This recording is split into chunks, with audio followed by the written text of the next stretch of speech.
We are wrestling. We are wrestling podcast. They give a shout out to We Are Wrestling on YouTube.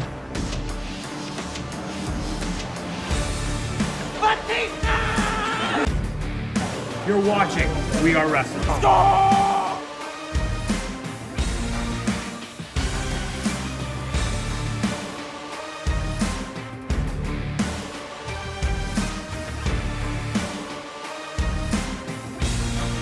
I'm the host with the most. You are by far the least intelligent.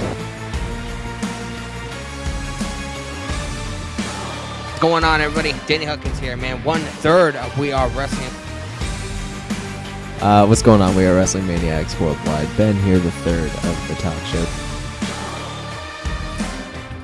We Are Wrestling Podcast. Make sure to subscribe, baby. And We are wrestling.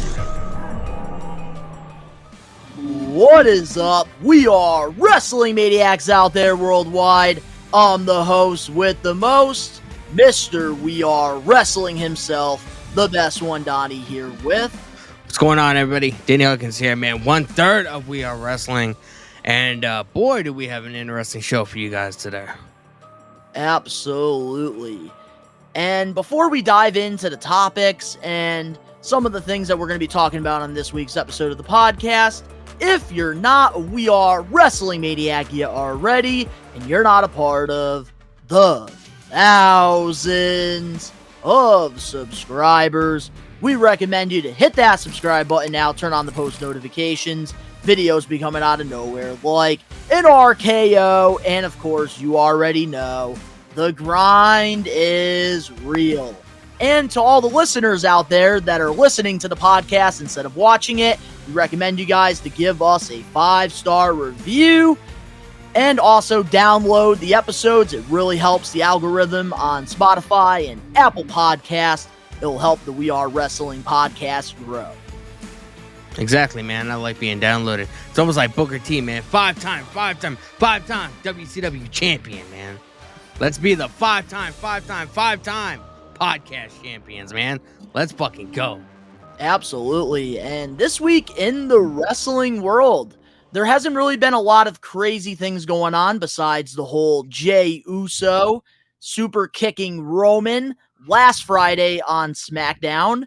And then, of course, you know, we saw the first episode of AEW Collision, which will be our main event topic for this episode. And, of course, on Monday Night Raw, we saw more, build up going into Money in the Bank, especially with Logan Paul. And NXT, we got a surprise with Seth friggin' Rollins versus Braun Breaker. And AEW, Dynamite, we saw, some more build up going into Forbidden Door. So this week in the wrestling world, Danny, what is your highlight of the week? What did you enjoy the most this week so far as we're recording this on a Wednesday night?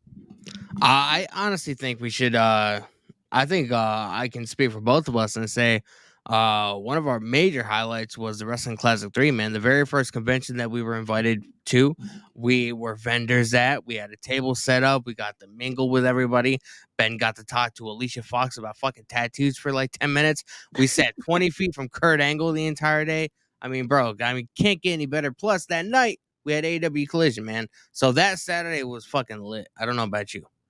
I gotta say, that definitely has got to be the highlight of the week for We Are Wrestling, because we got a really insane opportunity, with the Wrestling Classic 3. And, we were vendors for this event, and, we've been advertising it. There's been plenty of commercials on, the podcast advertising this event that took place at the South End Community Center in Springfield, Mass.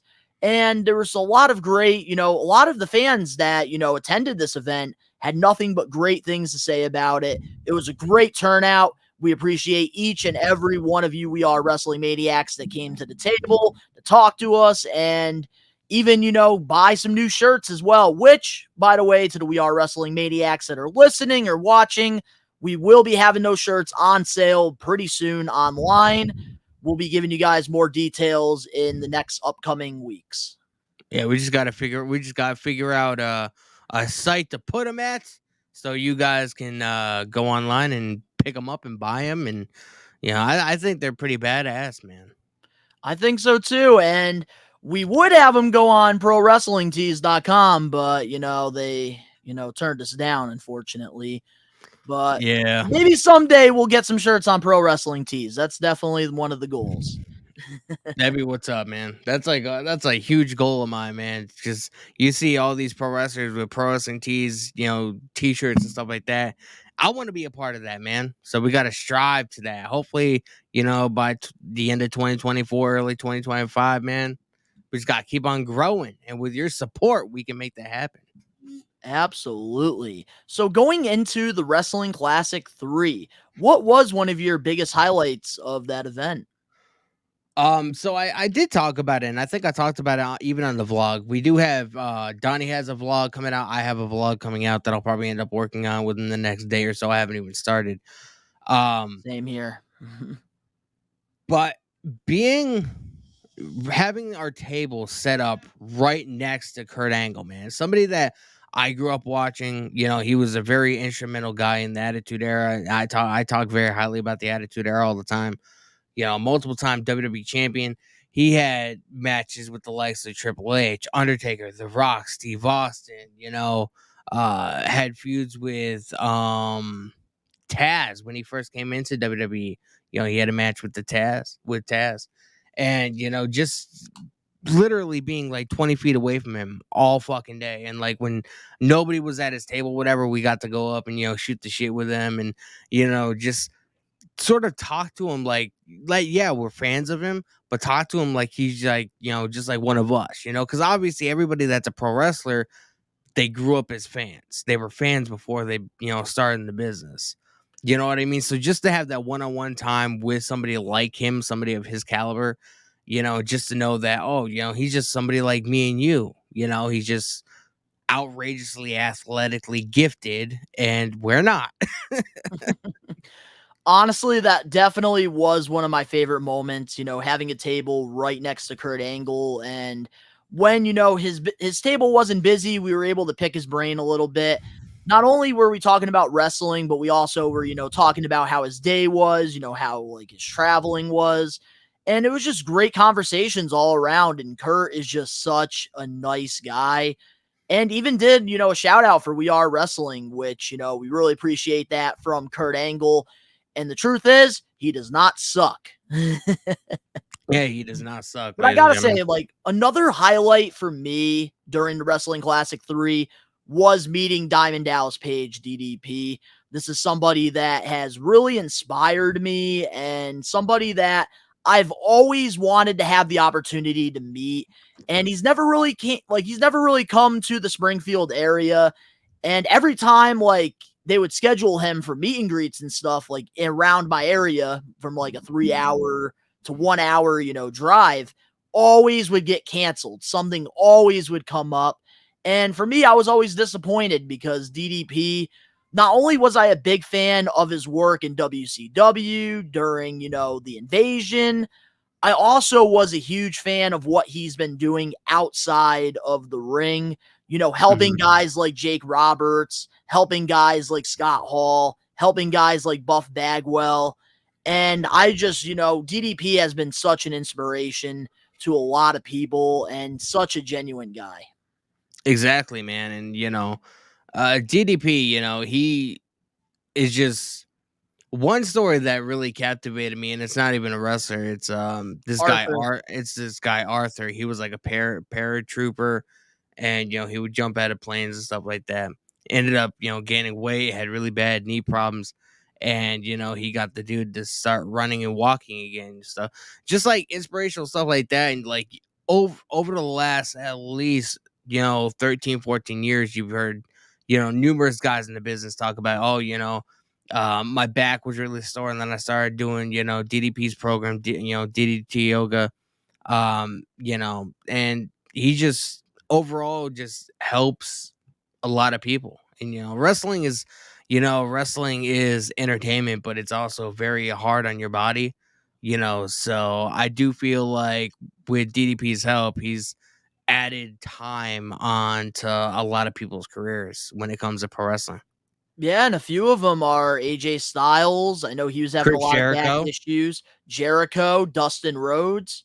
He was able to go on that one last ride as well, and he got himself into, the best shape of his career, which is, crazy because, right now he's like towards the end of his career and he's like in better shape now than he was 20 years ago. And a lot of that has to do with DDP yoga. Exactly. And another highlight has to be Devon Dudley, man. And now, something happened. I'm not, some of it I would like to, just, keep with just us, that way we can, have something that just belongs to us or whatever. But, it was just a funny interaction that we saw with Devon and his wife. And, he also gave us a shout out, and gave us kind of multiple, I guess you can say. And the whole interaction was just fucking hilarious, bro. Me and Ben had to walk away because we were like gonna fall on the floor laughing. And I gotta say, one interaction that I really enjoyed a lot was definitely me and Ben shooting the shit with the Godfather about cannabis. That Oh yeah, was hilarious. it's legal in Such our a good area. time. Huh? It's legal in our area. Gotta say It that. is legal in our area, absolutely. And the Godfather, oh yeah, he was, talking about it with us for quite a while. And definitely, we had some great conversations with these legends, and it was definitely a fantastic time. Captain's Corner, Zombie Hideout did a fantastic job with this event, and I really hope they continue their partnership and we get more wrestling classics in the New England area, because I feel like this is just a great way to get the wrestling community all together. And like, thanks to Captain's Corner, doing this, it's really, opened a lot of doors for the New England area as a whole. And like, we have lacked wrestling conventions for over 20 years. And, what these guys are doing with the Wrestling Classic is, fantastic. Great way to bring all these, pro wrestling maniacs all together in the same room. And honestly, like us, we are wrestling, having a table and, getting the opportunity to be a vendor, especially for our first one being at the Wrestling Classic 3. I couldn't have asked for a better opportunity than this. Exactly, man. And this was my first ever convention. I've never attended one as like a fan or anything like that. I've never had the opportunity. So having this be my very first one, and for me to actually have a reason to just stick around and just hang out there all day, and just I'm one of those people. I like to just sit back and I like to spectate people. I like to see what the hell's going on. So I was happier than a pig in shit, to be honest with you, that entire day. Like it was an awesome time. Zombie Hideout and Captain's Corner. I hope that we can all grow, and us here We Are Wrestling, we can extend our partnership in some way and help promote more of their events, stuff like that. And hopefully we can be more vendors and be at more of the events that they do host, because it was fun, man. In like the first 15 minutes, we sold like 3 shirts, and I was like, "Oh shit, this is fucking amazing." I had such a great time, and all the vendors at this event were fantastic, super nice people. We definitely, are going to definitely be growing some, business. And it's going to be very exciting to see, what's going to happen in the future. But now I got to ask you, Danny, I saw this past Tuesday on NXT, you did a rare watch along to it. How was NXT 2.0 for you, buddy? Uh, you had to bring this up, man. You had to bring Had this up. to. Had to before we get into the topics. So here's my thing, man. All right. And I don't, for those of you wondering, I don't watch NXT normally at all, ever. I don't even watch clips on YouTube. There's nothing on the show really worth watching, to be honest. Like, He I, loves NXT, ladies and gentlemen. I like Carmelo Hayes. I like Joe Gacy when he's not being a fucking weirdo. But other than other than that, like, there's really nothing on the show. Cameron Grimes, Johnny Gargano, and Tommaso Ciampa, and all these guys that I enjoyed watching, on NXT, they're on Raw now. So, I don't really find it necessary to watch NXT every week. But one thing I do, and I do this because I love my audience and I love the people that tune into my streams.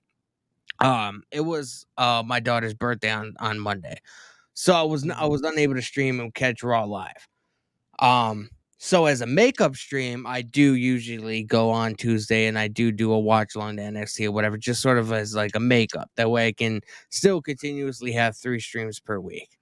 And nobody can say I'm not fucking dedicated to what I do. Respect the grind, brother. So that's pretty much what I did. And I did kind of want to watch the show because I was interested in seeing what Seth Rollins and Braun Breaker did. I did like the face-off between Carmelo Hayes and Baron Corbin. And here's what I want to talk about, man. Here's what I want to talk about. Why you on this one? I don't know if you've seen it, but why the fuck can we not get that Baron Corbin on the main roster? That's what I'm saying. Everybody talks about how he needs to go back to being the lone wolf, even though he literally did this whole, Baron Corbin thing. Now, like, this is how it should have been booked in the main roster. Because he actually was able to hold his own, and he was able to be arrogant. He was able to, flex his money, and he was able to actually make it work. You just can't give the guy a script. You just have to let him just cook. And that's what he did against Carmelo Hayes. He controlled that entire segment, and man, if there's something that we learned from that one segment, Baron Corbin, just let the man speak. You can tell when you give the man a script. You can tell when it's not coming off genuine. And on NXT, it came off genuine because pretty much on the main roster, it's like they give these wrestlers, a lot of them, a life jacket. And they don't want them to learn how to swim without the life jacket. And Baron Corbin didn't have a life jacket on NXT, and he did amazing. It was beautiful. Yeah, and it was, Carmelo Hayes was talking about, oh, you want to, you were happy Corbin or whatever, and look how that made you turn out. And he was pretty much like, you know what, being happy Corbin did for me, it allowed me to buy a $1.8 million house. I'm gonna take that title, I'm gonna get in my Porsche, I'm gonna go to my big ass house, I'm gonna sit in my chair, I'm gonna have my hot ass wife pour me a drink from a bottle you can't afford. Oh my God, bro, we need that Corbin on the main roster.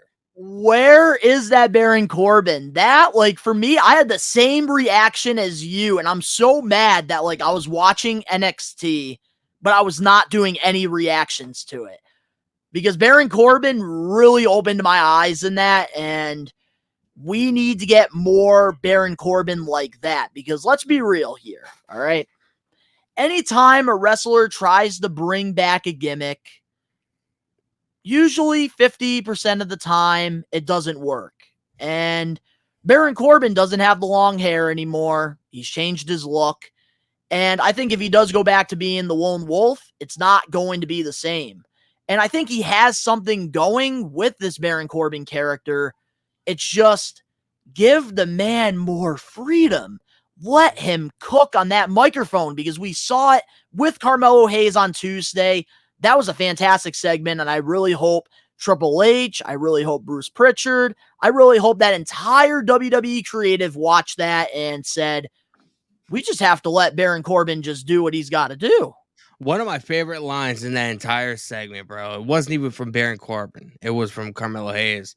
He was like, this is my house now, I ain't never going to meet your expectations. I came in here, I put windows in this house. I had to put a new roof on this house because I blew that bitch off way too many times. Bro, that line gave me goosebumps a little bit, man. Holy shit. And that's the thing I always say about NXT is the show overall is lackluster, but they definitely do have some bright stars on that roster that I think when they go to the main roster, they're going to shine bright. And one of them, I think, is Braun Breaker. And I'm very happy to say that now because we saw in NXT that 5-star classic him and Seth freaking Rollins had. And all that doubt is out the window now for people that are saying, oh, Braun Breaker is just another big guy. Cough, cough. Then Braun Breaker is going to be a main event guy within the next 5 to 10 years in the WWE. Mark my words. I will say, like, I like Braun Breaker. I do, even He when, can talk, he can even work. even He's when fantastic. it was, I guess, quote unquote, fun to, hate on Braun Breaker. I somewhat enjoyed what he did. I do think with him wearing, the singlet and there's not too much to his character. I wish he would explore like a different look because I do believe there's something there, but I believe too many people in the past have worn the singlet and you can't really separate the two. You know what I mean? I do think there's a huge star within Braun Breaker. I just want him to explore a little more and see what he can do, if that makes sense. Mhm. Definitely. And I think he definitely has the in-ring ability. He definitely can talk on the mic. He definitely has a great presentation to him. He has a look. I think that like in 5 to 10 years, if he can, continue to, break that potential, he's going to be a main event guy in the WWE. And he held his own against one of the greatest right now in the WWE. Exactly. That was a really good match, man. I'm probably not gonna watch next week, but I'm really looking forward to seeing. I'll probably watch the match Carmelo Hayes and Baron Corbin. See what they can do. We know that Baron Corbin can talk on the mic. I don't know what the creative team is like in NXT. I would imagine it's a little bit different than the main roster. The main roster has I think there's 6 or 7 writers for Raw, 6 or 7 writers for SmackDown. I have no idea what it's like for NXT. I do believe Shawn Michaels, depending on who you are, gives them a little bit more freedom. And I do believe that's why we saw Baron Corbin, because Baron Corbin, he'll have a great face to face with Carmelo Hayes, like we saw last night. But on Raw, he'll be doing, the funny jokester, and then he'll end up being in a fucking 2-minute squash match, and he won't even get a fucking entrance. You know what I mean? There's some things definitely need to change. I don't necessarily think, after seeing that, I don't necessarily think he needs to go back to the lone wolf gimmick, but I do think he needs to be fucking Baron Corbin, if you know what I mean. Exactly. Well said. And before we dive into the topics for this week's episode of the We Are Wrestling Podcast 62, up next, we're going to be talking about some WWE topics you're not going to want to miss. We'll be right back with more We Are Wrestling Podcast 62. Hey, what's up, players? WWE Hall of Famer Teddy Long, and you are listening to the We Are Wrestling Podcast. And if you don't listen to it, then it's one-on-one with The Undertaker. Are you looking for wrestling content? Well, We Are Wrestling provides everything pro wrestling. The best one, Donnie, Danny Huckins, and the Load Rager Ben are wrestling marks like you who love this sport. We Are Wrestling has it all when it comes to wrestling content. We have different podcasts, vlogs, reactions, full wrestling matches, live pay-per-view watch-alongs, interviews, predictions, and so much more. Only on We Are Wrestling. What are you waiting for? Subscribe and become a We Are Wrestling Maniac now. We're back, and our first topic for We Are Wrestling 62, recently on Battleground Podcast, Kofi Kingston thinks his good friend Xavier Woods will be a good WWE World Heavyweight Champion one day. Kingston stated this, and I quote, "It's coming. It's coming. It's just a matter of time. I've been out now for almost 12 weeks, and Woods has been doing his thing as a singles competitor. On Main Event, Superstars probably.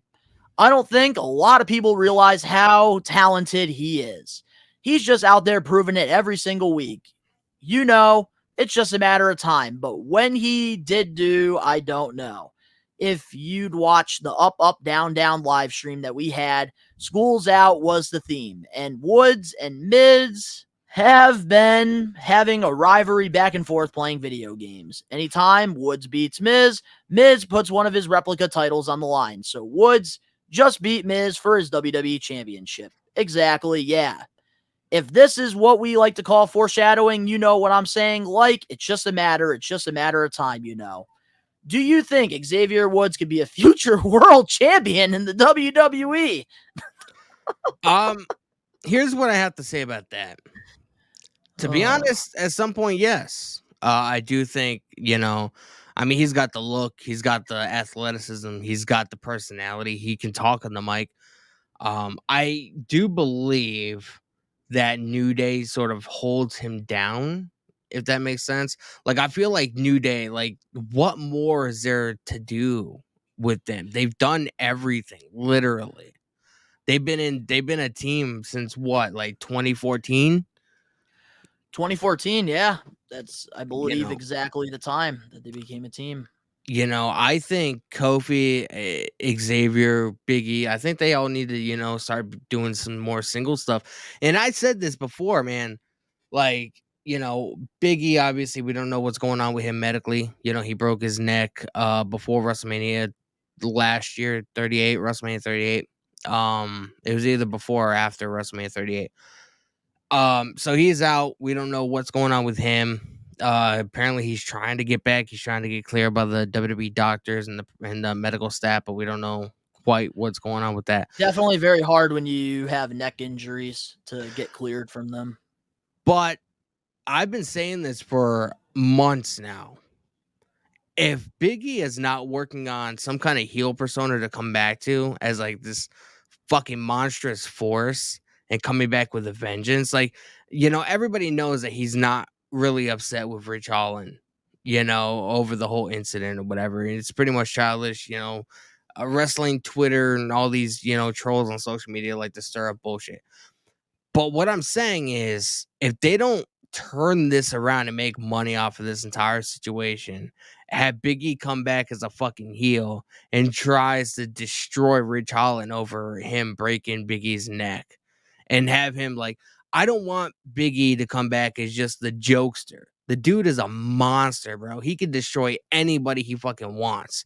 We need to see that out of him. I've always been a huge fan of Xavier Woods. I followed his career since TNA Wrestling when he was Consequences Creed. And the potential has always been there.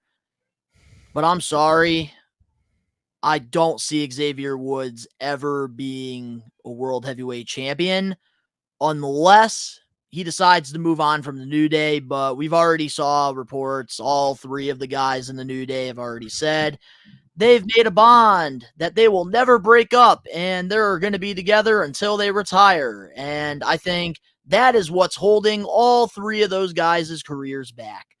And honestly, I feel like Kofi Kingston, he had a fantastic run with the WWE Championship, and it could have been better if the New Day weren't there and you had Big E turn on Kofi due to being jealous that Kofi's got the title.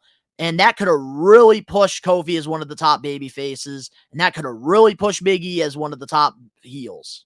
Yep.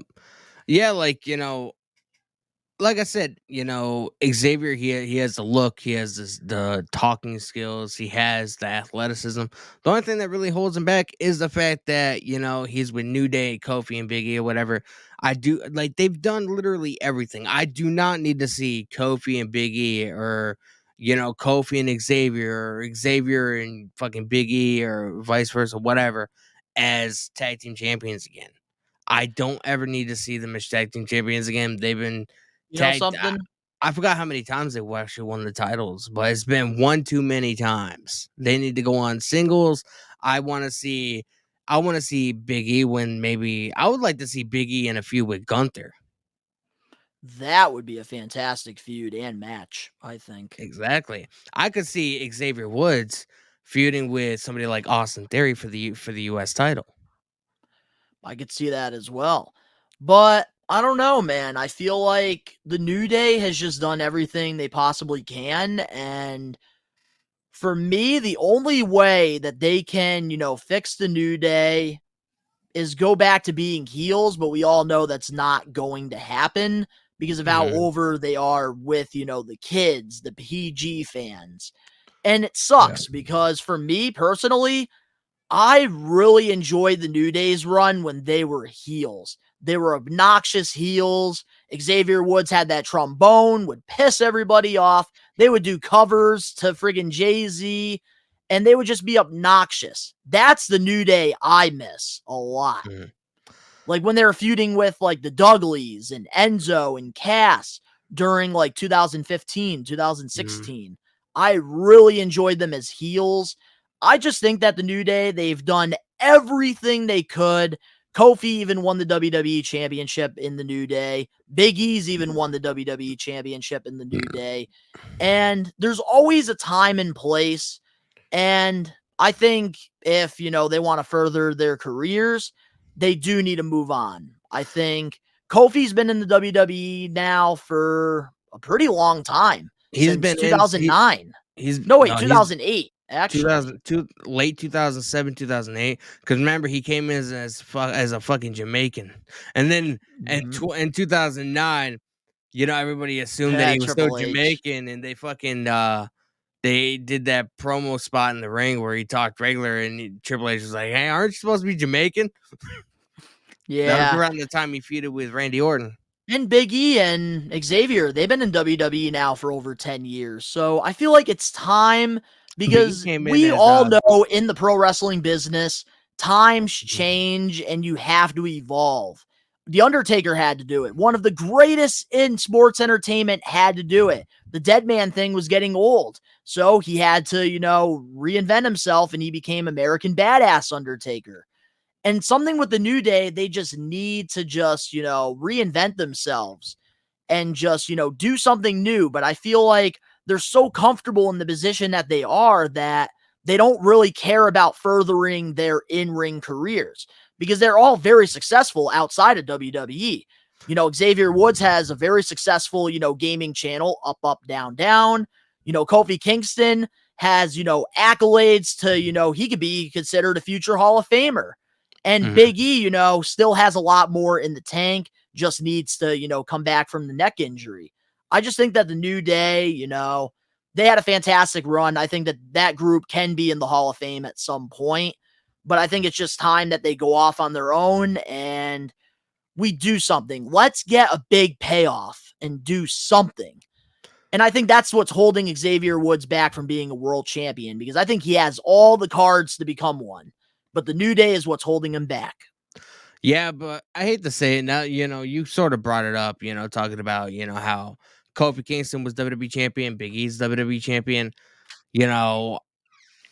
I wouldn't be surprised if they were like, fuck it, we're going to give him a trifecta, and they were going to give Xavier Woods a small little run with one of the titles. Obviously, probably not going to be anytime soon, but it wouldn't surprise me if they did it. That way, all three New Day members can, claim to be former WWE champions. To all the New Day listeners, to all the New Day watchers right now, I'm sorry to say this.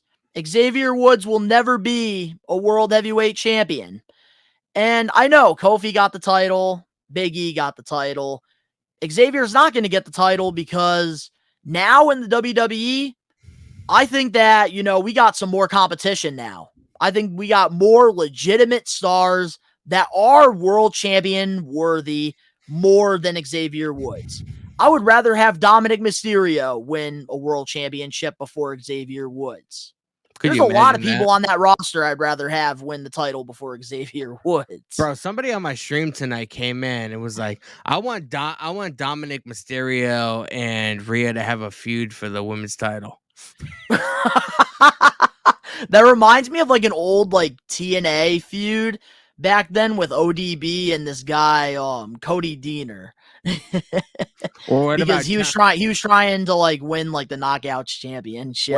What about Chyna when she had a feud with Chris Jericho for the Intercontinental Championship back in the day, and then they were both co-champions? Remember that? They each had to defend it. I do remember that. That's crazy. That is crazy. And she was almost going to win the WWF championship too at one point. Yeah, man. So I forgot who stopped that, but I know Vince Russo was trying to get it to happen, which I think they're this close from it happening. And that's why Vince Russo doesn't have a job there anymore. Yep, that's why he's doing the Russo brand, which I'm blocked. Now he just says bro and fucking blocks people on Twitter. Pretty much, yeah. Bro, I have to mention this. Should I mention? No, I'll mention it after, because it does have to do with Collision. But it's something interesting that I heard, but I'll save it for the main event. You might as well save that for the main event. But now, moving on to our next WWE topic for, this week's episode of We Are Wrestling 62. On NXT this past Tuesday, we saw Dana Brooke lose to Cora Jade, and she didn't even tap out. And the fans were singing goodbye to her as she was leaving on the stretcher. And there's been a lot of backlash for Dana Brooke. And how do you feel about all of this backlash that is happening to her? I'm not really in the loop, so I have no idea what exactly is going on. I know she's on NXT now. She's at a catering. She probably got sick of Titus's cooking. Titus is cooking. Sick of his giant meatballs. That's what he does when he's making their fucking. Dude, I love spaghetti this team. dinners. I love the primetime players, him and Darren Young. That was a good team.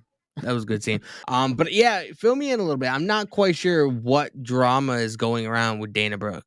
So with Dana Brooke, she hasn't really been that over with the crowd. She hasn't really been that popular. There's a clip going around in the IWC with her, coming out to her entrance on Raw. I think this was maybe a month or two ago. And she tried high-fiving this kid, and the kid literally left her hand wide open. So she looked stupid coming out to the ring. Then on NXT, I don't know. They just, were singing goodbye to her. And it just seems like a lot of the fans are just not invested at all in her. And a lot of them want to say she's a poor performer. And, and she also got backlash for, I think, wanting the 24/7 title to be the next, women's Intercontinental Championship. And they, completely scrapped her idea. And a lot of fans, were telling her, that's a stupid idea. And she was, defending the 24/7 championship as a good thing.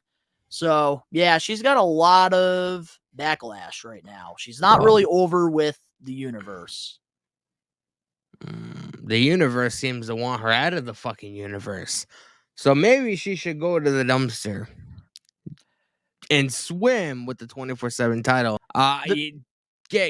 Dana Brooke, get her the fuck out, man.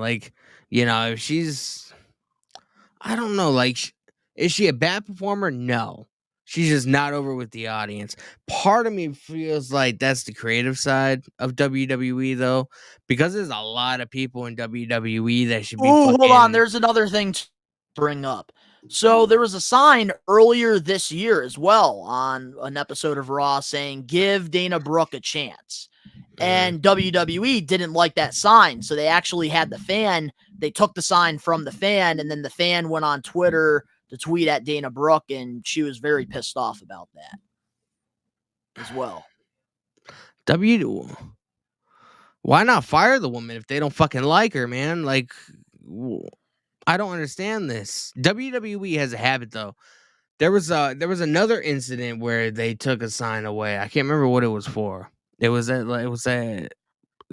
it was sometime last year. I remember reading something. I think it was I think it was a sign in support of a former WWE guy, and they ended up taking it. I think it was Bray Wyatt before he came back. Maybe. I know there's a lot of that happening when he got released. Yeah, I remember a fan having a sign that had Bray Wyatt or The Fiend's picture on it, and they ended up taking it away. This was probably early 2022, maybe late 2021, way before he decided to come back, and way before Vince McMahon obviously, quit. But so yeah, they have a habit of doing that. But if you're not gonna fucking if you don't like the woman, fucking release her so she can go do other shit. I mean, it's common fucking sense. Why pay somebody you don't fucking like? I wouldn't want to work anywhere I'm not liked.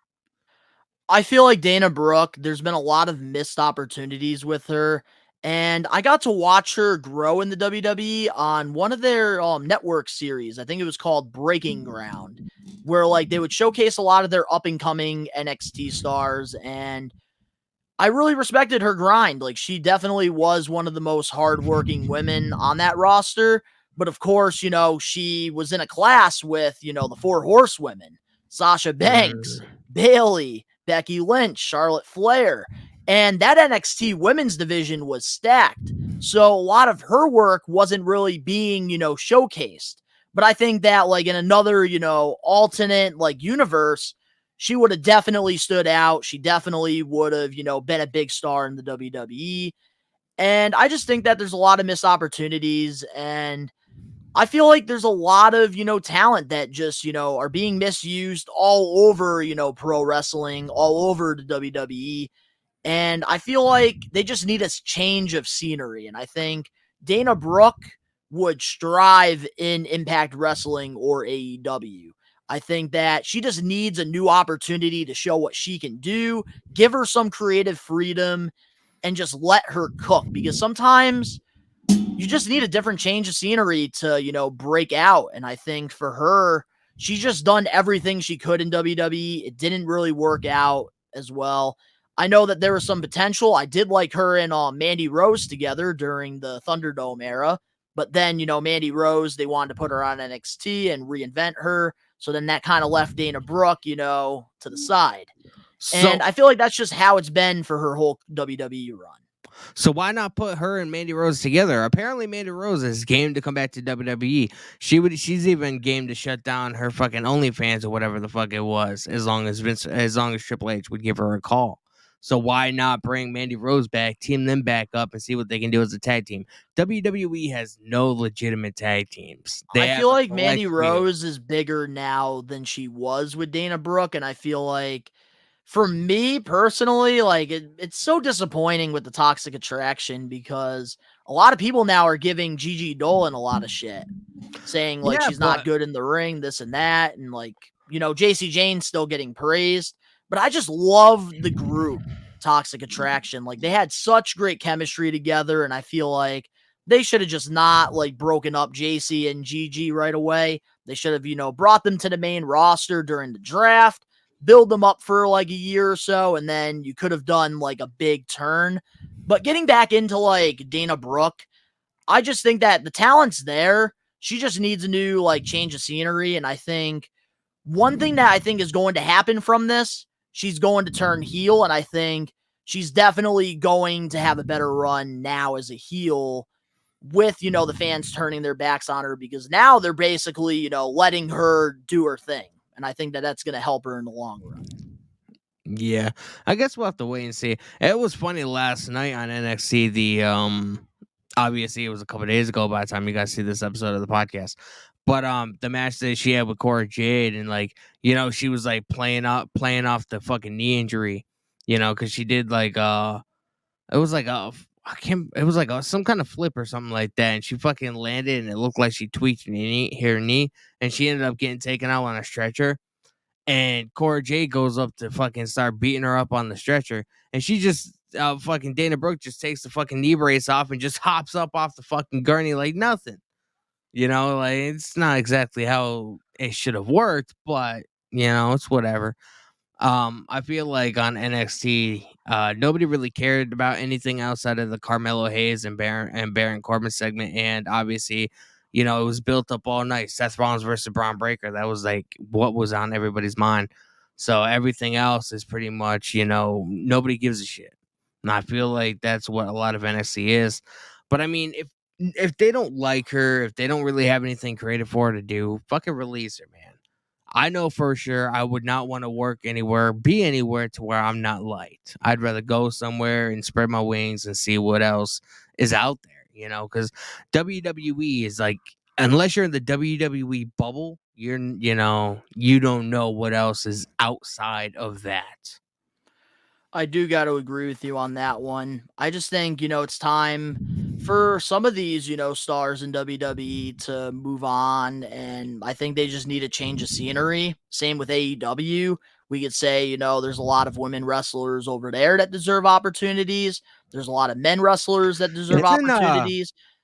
It's a common thing in pro wrestling. Isn't Dana Brooke dating Batista, or was dating Batista? No, I think she was trying to like shoot her shot for Batista, and Batista was interested in her. I thought they were dating at one point.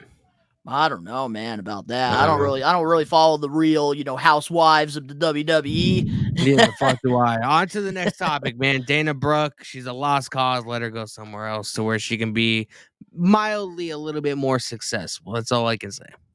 Well said. I'm very proud of you for saying it like that. Good job, Danny. You get a round of applause for that one. If you guys liked my my way of being nice and kind, make sure you guys give us a 5-star rating on Spotify and Apple Podcasts, and subscribe to the channel. I think you need to take that approach with Charlotte Flair. I think that it would definitely help you out mentally. Wake up every day. Oh, fuck Charlotte Flair. She'd be a Hooters girl if it wasn't for her dad. All right, moving on now to our next topic here. Logan Paul this past Monday announced that he will be entering the Money in the Bank. How do you feel about this move? So I saw the segment. Wait, first, can you say Donnie was right? Donnie was right about Logan Paul being in the Money in the Bank, but I kind of knew it because he was gonna. It was either him having him being the open challenge for Seth Rollins because he was pissed off that he lost to Seth Rollins at WrestleMania. So it could have been that, or it could have been Money in the Bank. And I think I even said that. I never totally disagreed with what you were saying about it. But here's what I found really interesting. So at the Royal Rumble, if you remember that spot, the springboard spot, Ricochet and Logan Paul jumping, colliding, man. That was the spot that everybody talked about during that Rumble match. And I found it very interesting that the first person that came out was Ricochet. I did like that. So there's two things that could happen in this match. And another thing that I saw was LA Knight coming out and him being the first one to attack Logan. So I thought it was Butch that attacked him. It actually might have been. It was Butch. I remember that. I thought it was LA Knight. But anyway, I'm very fuzzy on Raw because I didn't watch the entire show. But here's what I think is going to happen. I don't think Logan's going to win. I do still think LA Knight's going to be the one to win. The dude I don't think outside of Roman Reigns and maybe, Damian Priest, there's nobody in WWE that's more over than LA Knight right now. I mean, it doesn't matter if he's even in the fucking city, bro. He's getting cheered. So I do think it'll be a huge missed opportunity if he doesn't win.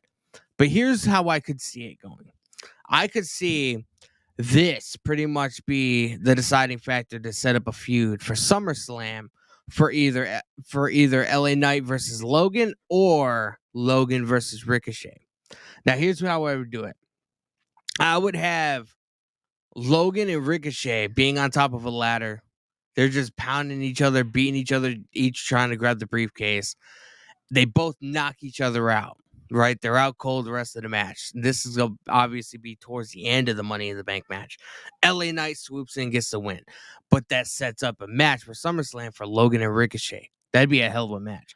Also, but if they do decide to go with Logan winning the briefcase, they could have him win and they could set up a feud for him and LA Knight and have Logan be dumb enough to put up the Money in the Bank briefcase in a match against LA Knight for SummerSlam and have LA Knight beat Logan Paul at SummerSlam to get the Money in the Bank contract. I feel like that will just take the purpose away from LA Knight because I think everybody going into London, they want LA Knight to win. And I am so torn about this because I do like, in case you guys don't know, Ricochet. I do like the Logan Paul and Ricochet idea.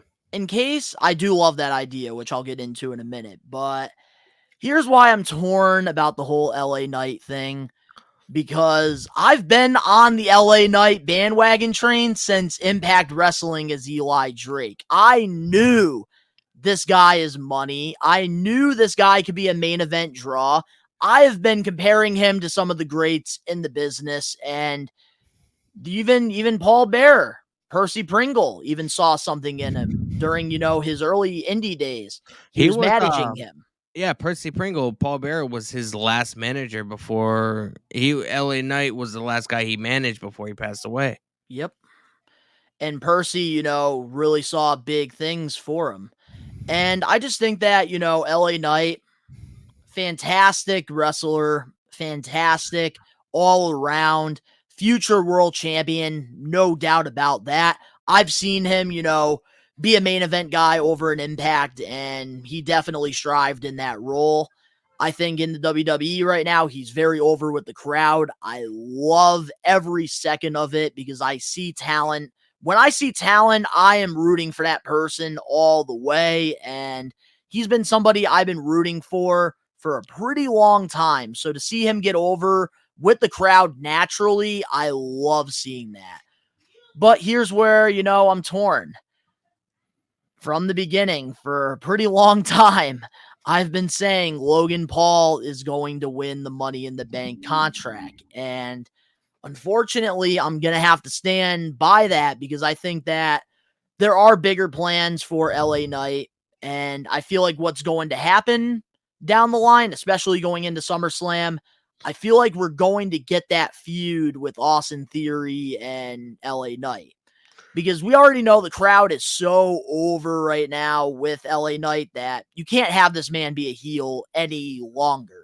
He's going to have to turn, face pretty soon. Still do his thing, but, interact more with the crowd. And I think at SummerSlam, he's going to win the United States Championship from Austin Theory because I heard that there are some bigger plans for Theory down the line.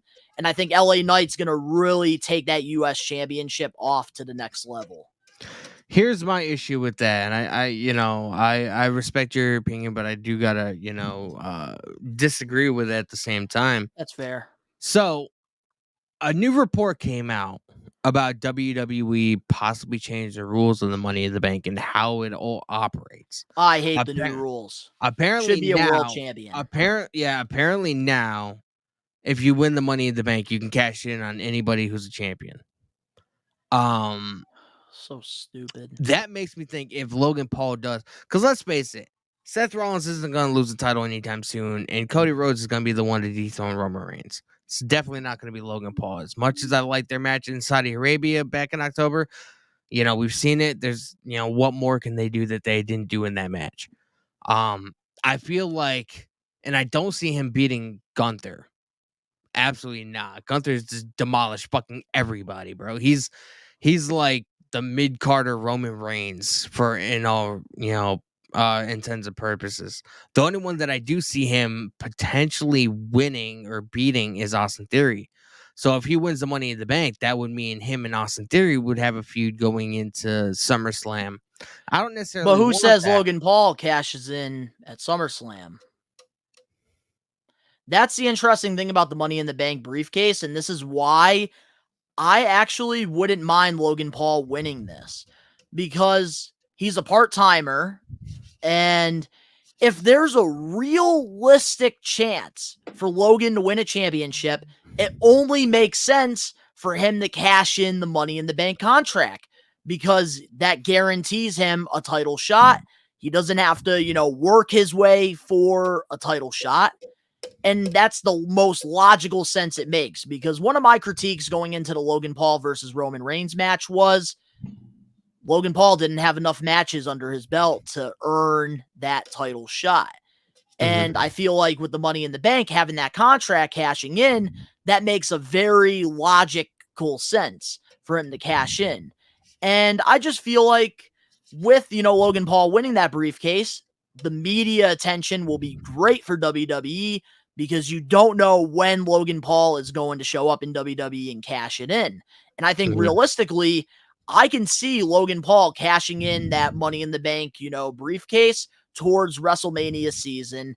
And that can, build a feud with him and maybe Seth Rollins if, he's the champion, because of course they have unfinished business as well. So Logan Paul can sneak up after a 5-star classic with Rollins at the Rumble or something, cashes in, wins. Rollins, works his way to get a title shot against Logan Paul, and we get the second match between them, and Rollins can, beat him again. And honestly, I'm going to say this also too, before you give your thoughts. I personally do want to see Logan Paul versus Ricochet at SummerSlam. I think that would be a fantastic match. I love that idea. Ricochet is very talented, just never really got the opportunity to have a real feud with somebody. And I think having a feud with a celebrity like Logan Paul, who's very over, I think can really take Ricochet to that next level. And I feel like Ricochet is so athletically gifted. I feel like he would bring out one hell of a performance in Logan Paul that maybe Paul hasn't really been able to showcase. Bro, when he did that, when he did that front flip over the top rope, bro, he did that with ease. It looked like he was like just doing off a fucking trampoline, bro. Like And it another took thing, nothing. too about that, with Ricochet, he hasn't really had a big singles match on a big pay-per-view or a premier live event. And I think Logan Paul versus Ricochet, that's money on the table right there. Exactly.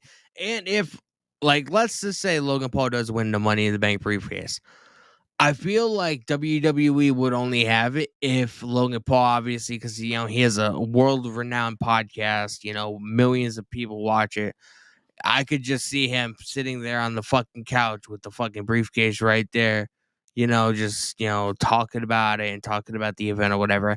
WWE does, they're press whores, man. They love And that kind of shit. that's the thing. I'm looking at it also from the marketing side of things, and it does make logical sense because, especially towards WrestleMania season, if Logan Paul does cash in that Money in the Bank successfully, that's going to even bring more media to WWE towards a time where they want that media, especially during WrestleMania season. I just think that LA Knight is very over, and I feel like WWE is in a very tough situation here because Logan Paul could win this, and you can have massive heat happen. Especially it's in the UK, and the Pauls, they're very hated in the UK. The UK does not like the Paul brothers, so that just adds more heat to Logan Paul. But at the same time, if LA Knight doesn't win, that whole place is going to riot because they want the man to be a world champion. You know what else I just thought of? Who lives in the UK that's like really, really, really, really good friends with Logan Paul? KSI. Are they going to implement KSI? I mean, it's a ladder match, bro. There are no rules. Is KSI going to end up coming in fucking splashing Prime in somebody's eyes and fucking helping Logan win the briefcase? Like, I mean, you got to have that in the back of your mind that it's a possibility. Mm-hmm. At the end of the day, we didn't think we were going to see him at WrestleMania. The man got fucking splashed to a fucking table. Okay, that was awesome. He's going to want some revenge on that against somebody. Such a good WrestleMania moment right there. Love it. So, I mean, you got to look at that too. I didn't even look at the whole KSI thing, and then I was like, and another the UK. And another person too I want to talk about, Damian Priest. That's, also another one of my favorites into this because I feel like, with Finn Balor, with the Judgment Day, it's going to be coming to an end pretty soon. And I think Damian Priest is going to take that leadership role. And I think that that's going to really elevate him into, the main event picture. I don't necessarily think I think Damian Priest is too big for the briefcase at this current point. I mean, he's fucking... Mm-hmm. When Judgment Day is totally 100% different compared to how they were when, Edge first formed them. You know what I mean? I don't necessarily think he needs the briefcase. No, he doesn't need the briefcase. I'm with you on that. And that's I think where I stand with LA Knight, because I feel like he also doesn't need the briefcase, but at the same time, LA the Knight briefcase likes to brag. does take stars to the next level. And so that is understandable why everybody wants him to win. I'm not going to complain if LA Knight wins. I'm going to be happy for the guy if he wins. But I just hope that whoever wins the Money in the Bank contract does not cash in on the United States Championship or the Intercontinental Championship. That briefcase should be for only the World Championship or the WWE Championship. And the reason I say that is because let's think about it from a realistic standpoint here. Let's say, Danny, you win the Money in the Bank contract. What do you want? Do you want the Intercontinental Championship or do you want the WWE Championship? Any title I'm capable of winning. Do you think I have a chance against Roman or Seth? Absolutely fucking not. Oh, you're ruining my point here. You want to be the guy. So if you have a briefcase especially an arrogant guy like Austin Theory, wouldn't you try to go after the main championship because you want to be the face of WWE? Why would you go for the Intercontinental title? Why would you go for the United States Championship when you have the opportunity to go for the World Championship? I mean, there is Think a photo. about that. There is a photo floating around that I saw on social media today. It was like Logan Paul when he was like fucking maybe 10, and he has the old school Intercontinental Championship over his shoulder. I did And see that. people seem to think, maybe I feel like if Logan wins, bro, he's not gonna cash in on Roman or Seth. He's gonna cash in on either Austin Theory or Gunther. I just have a strong feeling.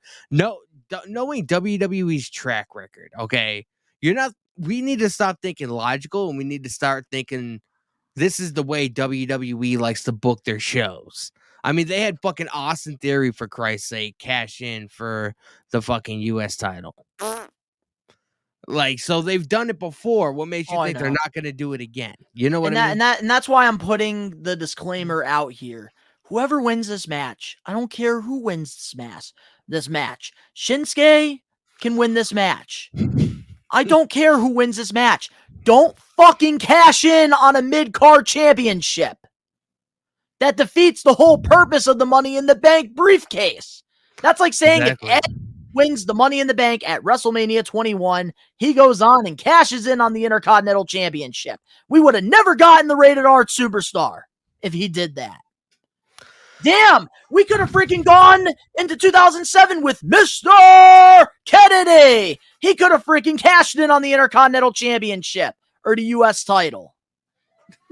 I mean, look at Seth Rollins' first cash in. Maybe it's Sandow, somebody that was misused. So I mean, this shit. Is it logical? No. Does it make any sense? No. But WWE's creative team has the IQ of a fucking box of Crayola crayons. Yeah, so I think eventually I think Logan Paul wins the Money in the Bank, and I think eventually Gunther, he's going to lose the Intercontinental title towards Royal Rumble season. And whoever beats Gunther for the championship, Logan Paul comes out, cashes in, probably wins the title. And then Gunther moves on to go for the World Heavyweight title towards Mania season. And we get Rollins versus Gunther. Maybe. Who knows? It could be. I also want to see Gunther versus Roman Reigns, but that's a different story for another day. Gunther should be the one to dethrone Roman Reigns realistically. Yeah. Better than Cody Rhodes and this fucking broken arm. Yeah. Up next, we got some AEW Impact topics that we're going to be covering. And, of course, the comment of the week. And our main event topic, which we're going to be giving our thoughts on AEW Collision and what we think they should do to make Collision more successful. We'll be right back with more We Are Wrestling 62. What's crackin' everybody? WWE Hall of Famer, The Godfather here, and you're listening to, that's right, you are listening to We Are Wrestling Podcast. Check them out, man. Stay on that smoke train. One thing We Are Wrestling recommends you to do is support your local independent promotions. They are the stars of tomorrow.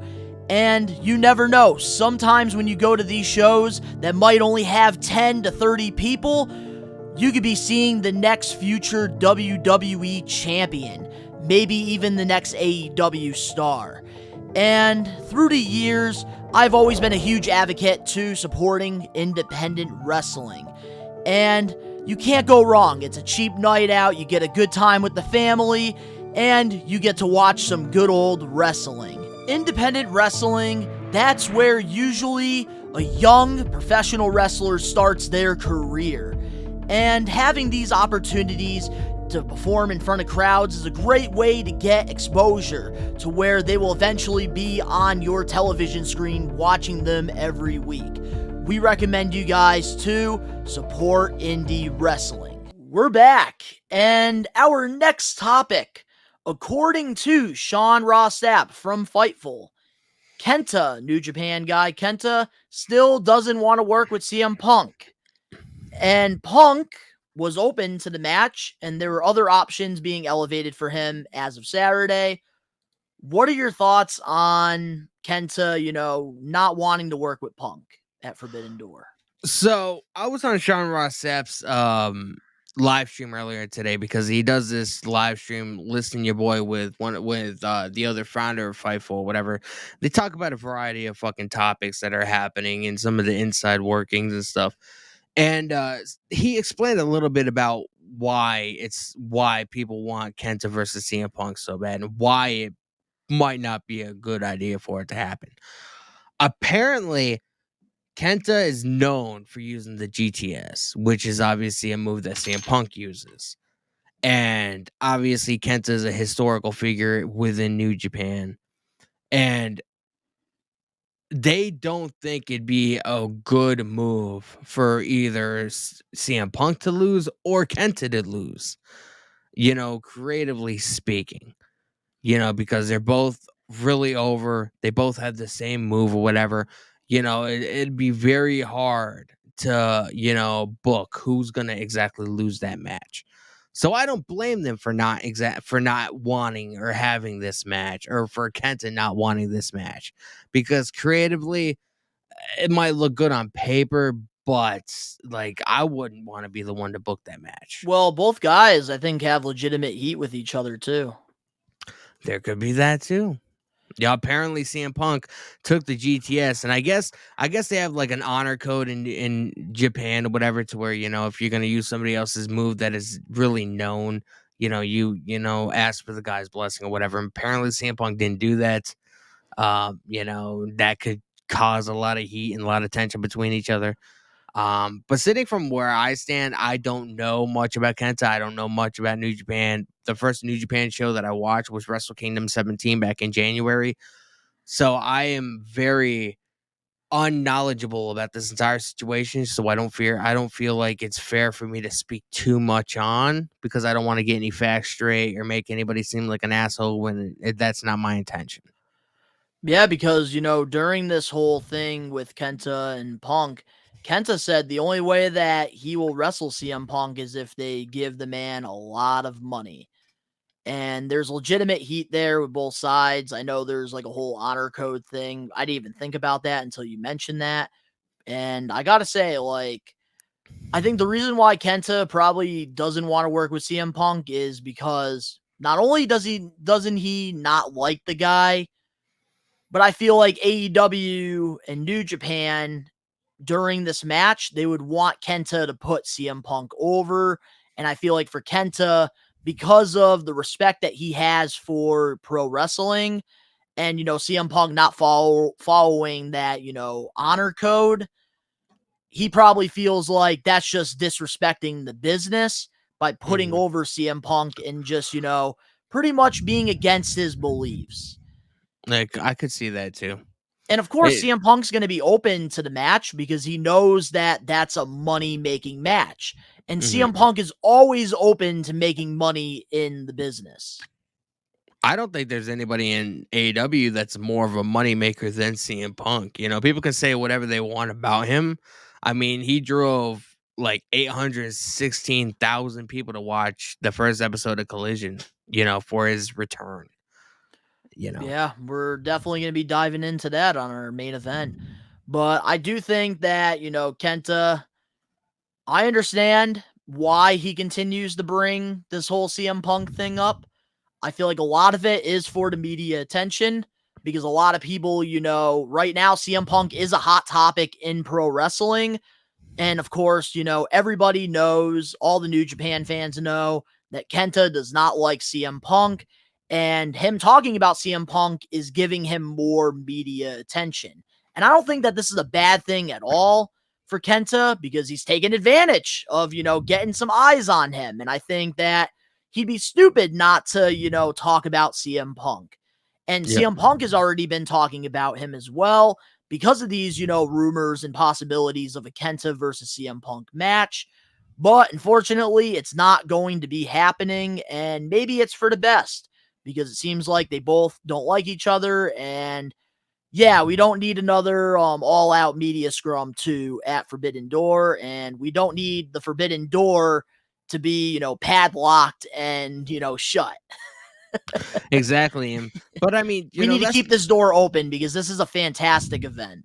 That's the cool thing about this whole concept of the Forbidden Door, getting I feel like this is the one show a year to where storylines and shit don't matter. We get to finally see dream matches that we never fucking thought. I mean, we're getting fucking Okada and fucking Danielson, bro.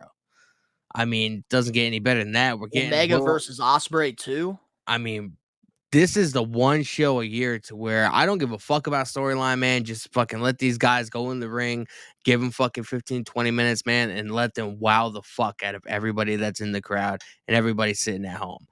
I am so looking forward to this event, more so than I was the first one, because around Forbidden Door 1, there was AEW was plagued with injuries. Danielson wasn't on the card, Punk wasn't on the card. There was a lot of people that were missing, a lot of high profile people.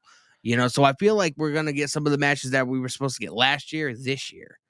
But it's gonna be a great show, bro. Sunday is gonna, oh my fucking on the God, card, bro. we're gonna be having CM Punk, Danielson, Omega, MJF.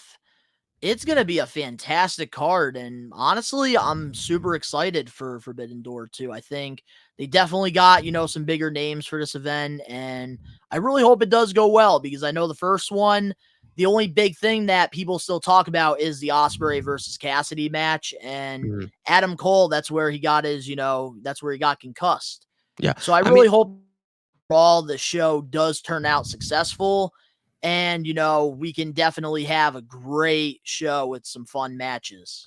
Last year was definitely a good show, but like I said, they were plagued with injury. There was a lot of people that were supposed to be on the card. A lot of things had to get changed around the last minute, so it wasn't a perfect show, but I feel like this year is definitely going to make up for it. I know I was alone for the watch along last year because I think you were busy that day. Did you manage to see the event at all? I can't remember if you said you saw it before. I think I only watched the highlights for Ospreay versus Cassidy. I From what I remember, and I think the Adam Cole Fatal 4-Way match, I did watch that too. I do before Sunday, I do recommend you at least skim through it and see some of the stuff because it was a really good show. But like I said, the injury, it was around the injury bug, and a lot of things had to get changed last minute. But this year, man, we're in for a fucking treat. You better be fucking ready. Oh, I'm definitely ready, man. And by the way, on the We Are Wrestling YouTube channel, to all the listeners, to all the watchers, We Are Wrestling, Danny and myself, we're going to be doing a live watch along to AEW Forbidden Door. You're not going to want to miss it. It's going to be a great time, and we hope you guys are there to watch it with us. But moving on now to our next topic, we have an Impact topic, and I feel like now, like every week, we're getting at least one Impact topic, which is good. The company's getting some news, which is a good thing. Last week, we talked a little bit about Alex Shelley winning the Impact title. Love that move. But now this week, there's reports that former Impact Wrestling champion Moose has re-signed with Impact Wrestling, and he tweeted the following, and I quote, "Leaving Impact Wrestling was a very hard decision to make. Since I made my debut in July 2016, I have accomplished so much in 7 years. Truth is, there are so many matches that I wanted to have, so many matchups to be had, but then I realized, unlike MMA, I don't have to beat the great wrestlers in other organizations to be considered great. I think my body of work speaks for itself. I believe my peers in all other companies and organizations respect my work, and at the end of the day, that's all that matters. Right now, when you hear Impact Wrestling, AJ Styles, Kurt Angle are the top names that come to mind. I want my name to be at the top of that list. So, with that goal in mind, I have more I have to get done before my time in Impact is done.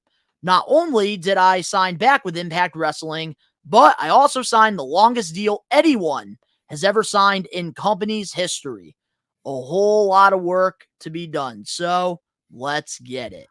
How do you feel about, Impact Wrestling star Moose re-signing with Impact Wrestling? I'm sure you're not really familiar with him. I'm not, and I am familiar with Impact. Obviously, I used to watch it back in the day. I haven't watched it in many years. I do think that Impact suffers a lot from, I believe like one of the co-owners is the owner of Access, which is why they have a TV deal with them, and they don't want to go anywhere else. At least that's what I've heard. But I do feel like the management in Impact isn't that great. They don't, if I was running a wrestling company, I would want to get my wrestlers noticed by a wide range audience. I wouldn't want it to settle just on a television station that probably 75% of the world doesn't have and has no access, which is why I think Access. access, man. Which is why I think I believe you can watch the live shows for as little as $1 on their YouTube, for if you like become a member of their YouTube channel. And I believe you can watch it on YouTube as well as Access TV, if I remember correctly. I could be wrong on that. You could probably gonna have to do your own research, but I do believe that's a possibility. I'm not familiar with this guy. Has it come out how long that he signed for? I have no idea, but I'm assuming 3 to 5 years probably. Sounds about right. I would have thought like somebody like Samoa Joe and AJ Styles signed longer deals than that. Oh no, back in the day, man, with old, TNA wrestling, they really didn't sign super long-term deals with them because a lot of them were considered independent contractors, and a lot of the times, a lot of these guys would, flip-flop back and forth, sign short-term deals with Ring of Honor, then they would go sign a short-term deal with Impact, and so on. Well, independent contractor, every pro wrestler is considered an independent contractor because they're not part of any kind of union or whatever. So they don't get health insurance, they don't get retirement, kind of like how, actors and stuff get, you know what I mean? They're signed to a union. Pro wrestlers are considered independent contractors Well, they because would there just is no all union sign like involved. with TNA, they've always done like the short-term deal Yeah. thing over there. Yeah, I would imagine, especially in like the beginning stages, like around 2002, 2003, around that era.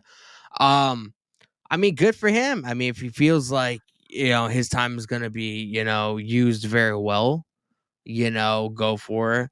I mean, he probably sees the landscape of AEW and, WWE and stuff like that, and some of the bigger platforms or whatever. And just, because a lot of these wrestlers, even though they don't want to say it, I feel like part of your job is to follow up on the news, to read about all these different promotions or whatever. That way you can find what fits best with the way your working style and stuff like that. So he probably sees like the landscape of the shape WWE's in AEW, and he probably thought, well, I'm probably in a better position now than I would be if I went to one of these other places. So I mean, I don't blame him.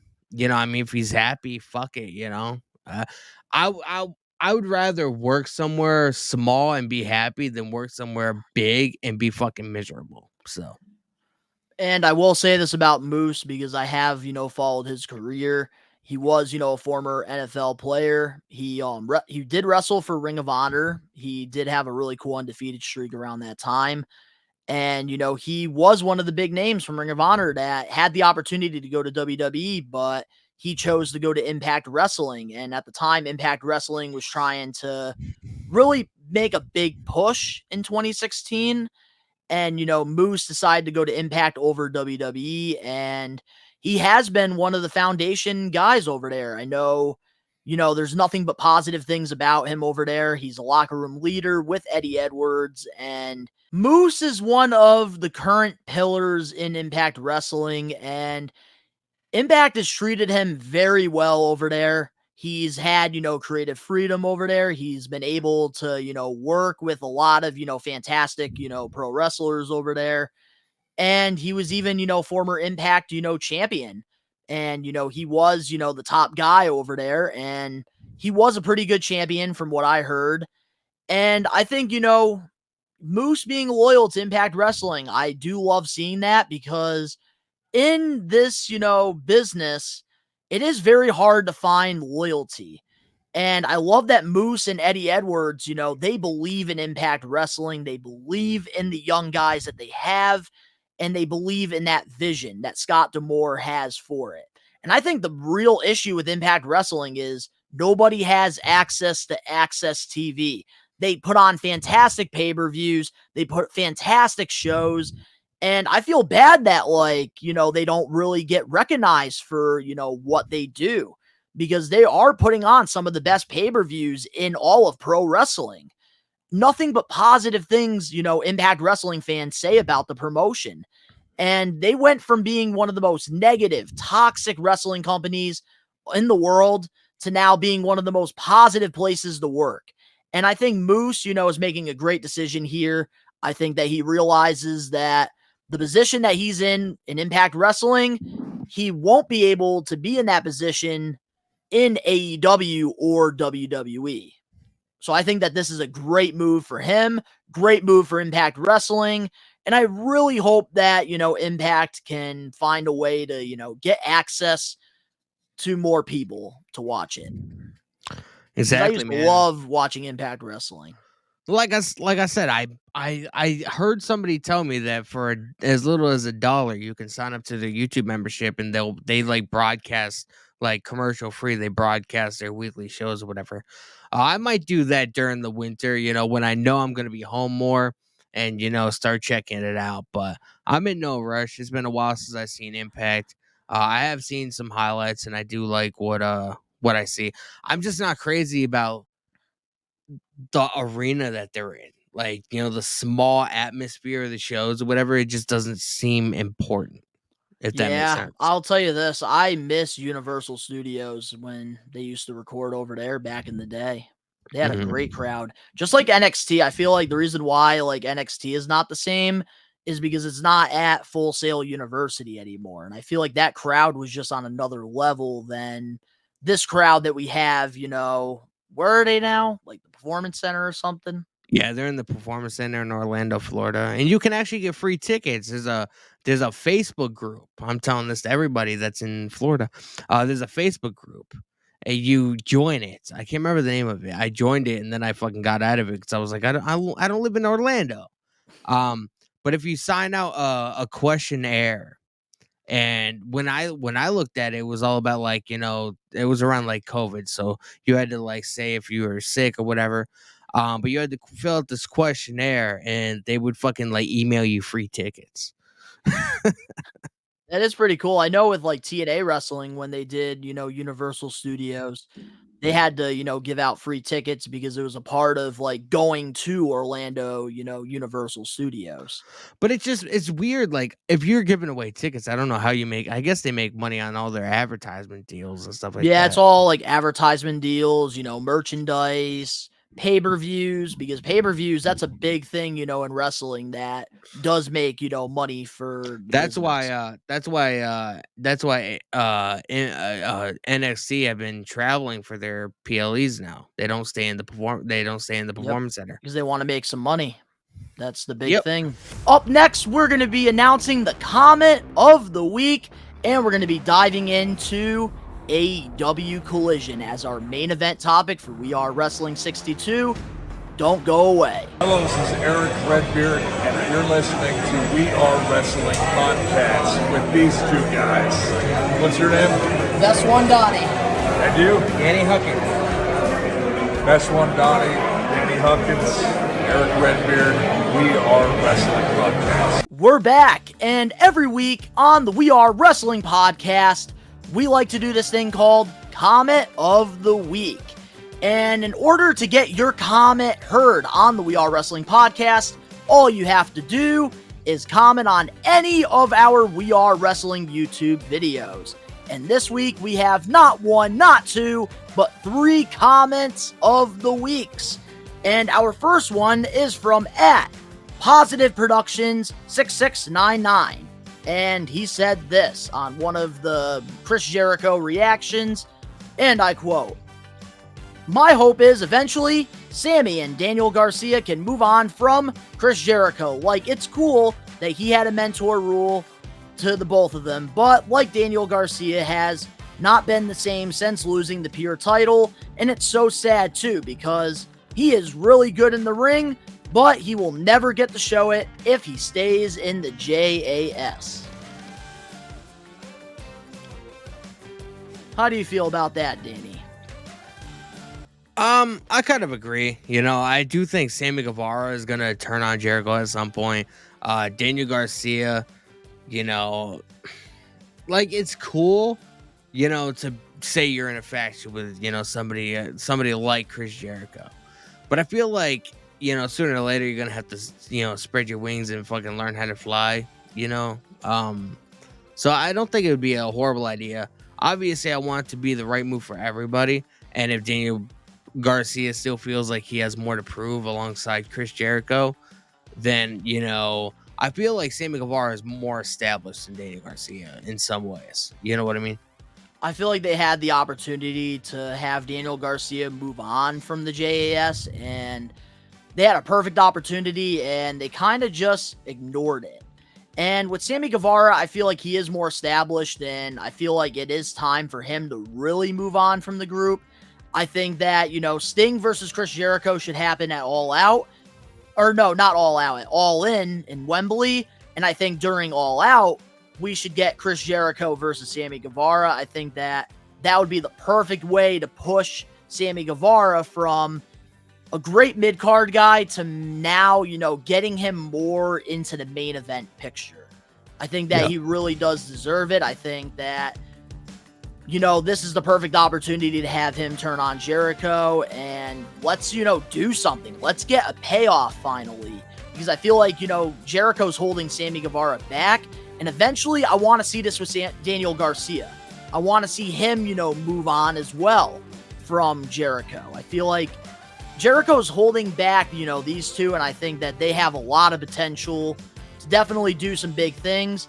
I feel like Daniel Garcia could definitely be a future TNT champion if he leaves the JAS. And I think Sammy Guevara, if, they do this properly, he could be a future world champion.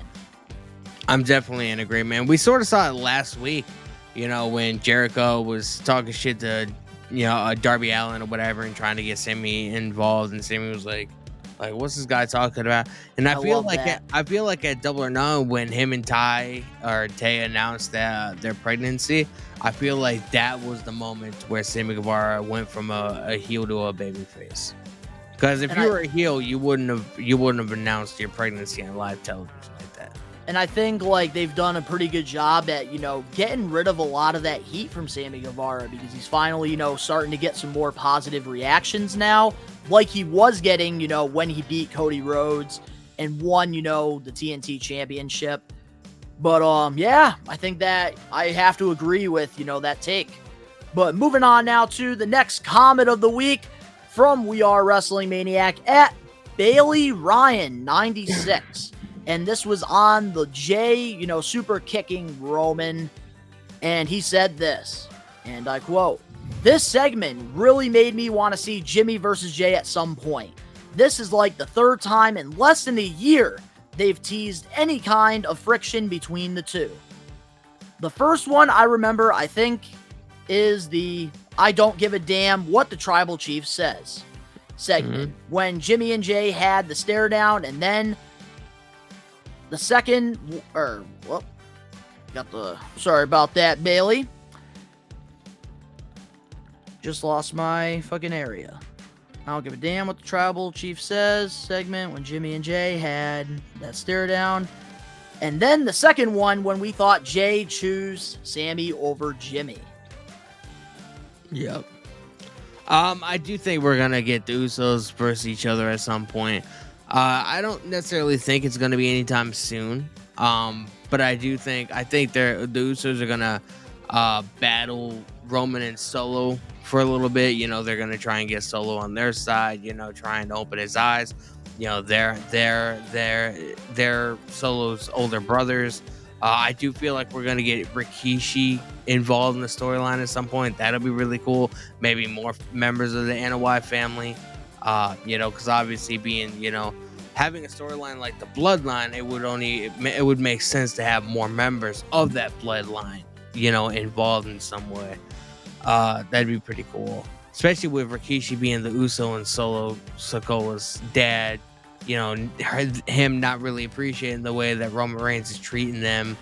You know what I mean? They're supposed to be family, and I could definitely see something like that. Like I heard somebody else was talking about it today on a podcast. And what if like Rikishi showed up at Money in the Bank during the Bloodline Civil War match and he prevented Paul Heyman from getting involved? You know, he beat up Paul Heyman or something like that. Did something along those lines.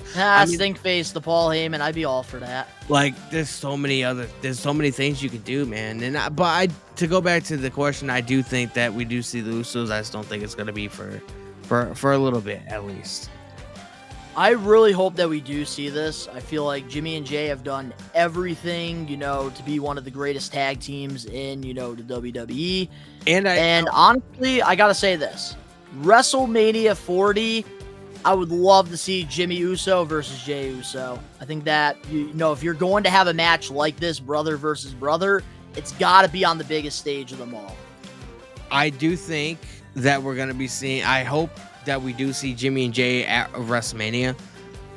WrestleMania 40, however, probably not. I do see them in some way, shape, or form getting involved in the Roman and Cody match. And maybe, you know, Roman instructing Solo Sikoa to beat up his brothers or whatever. And he has all this tension built up.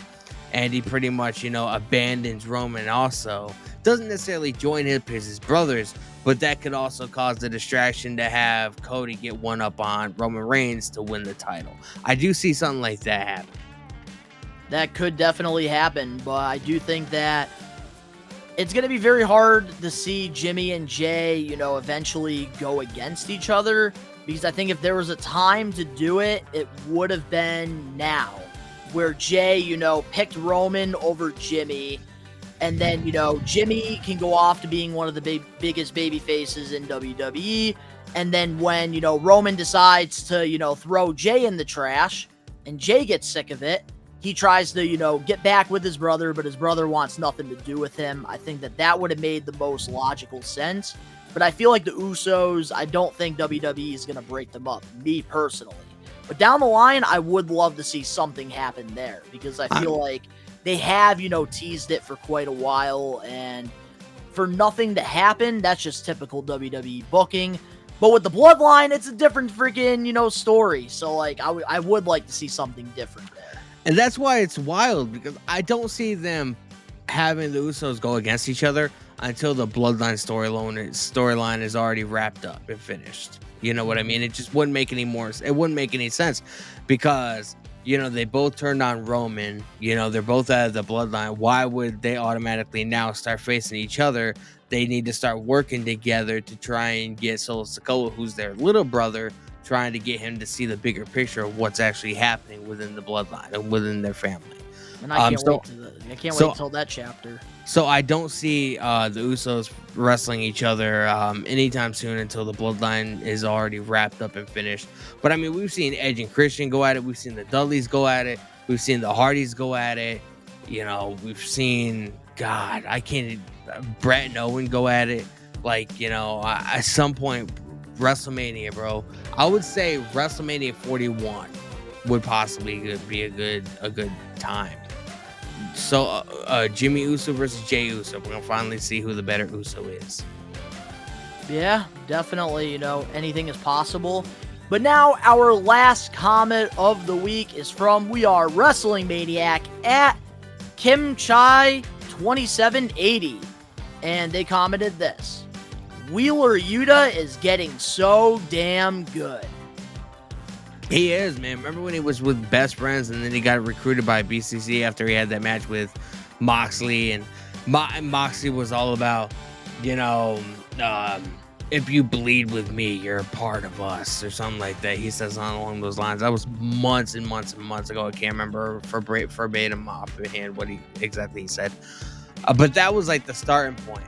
Because we saw Wheeler Yuta, like, he was hanging around Orange Cassidy and Danhausen, like, you know, this whole funny kind of gimmick, whatever. And when he started having these battles with Moxley, you know, and really showcasing his ability and what he's capable of doing inside that ring, that's when people started to really notice, like, this guy's fucking good. Speaking of that moment with Jon Moxley, I did pre-order my Wheeler Yuta Blood and Guts figure. I'm excited to get that. That is fabulous, man. Look out for an unboxing for that, I'm sure. That's on Best fire. One Donnie's YouTube channel. But guys, I gotta say, with Wheeler Yuta, he's been one of the most improved wrestlers, I think. He's always been a good performer, just bad booking. I think him with Best Friends, that was the way of bringing him into AEW, because I believe Trent was on the sidelines injured, so they needed somebody in that role to be teaming with Orange Cassidy and Chuck, and they brought this guy in, Wheeler Yuta.